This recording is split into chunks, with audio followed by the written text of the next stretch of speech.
Tu là yêu thương bol rong và nôm Seiboi kể thì nhìn la la la la ý thì hita dem Keithep lâu dễ ahidem cả chị lâu dễ ahidem min ta te bangin la khuti lom lom min ka thêm mo pon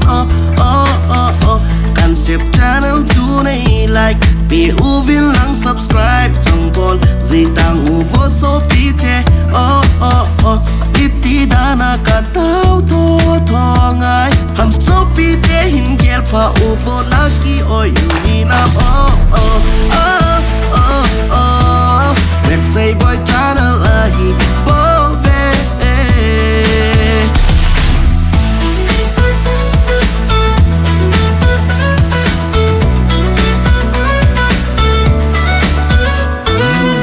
channel subscribe hol zong vang anom Seiboi kể đi nhìn la la la la oi ti hita dem Keithep lâu dễ ahidem cả chị lâu dễ ahidem min ta te bangin la khuti lom lom min ka thêm mo pon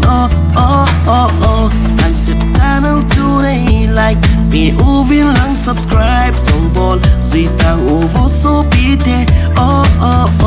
iti dana ka tao tho tho ngai ham so pite hin gel pa u vô na ki yu ti nam Maxseiboi channel ahi bove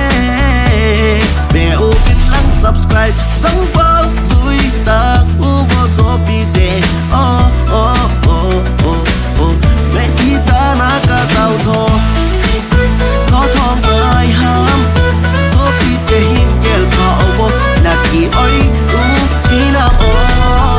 Maxseiboi channel ahi bove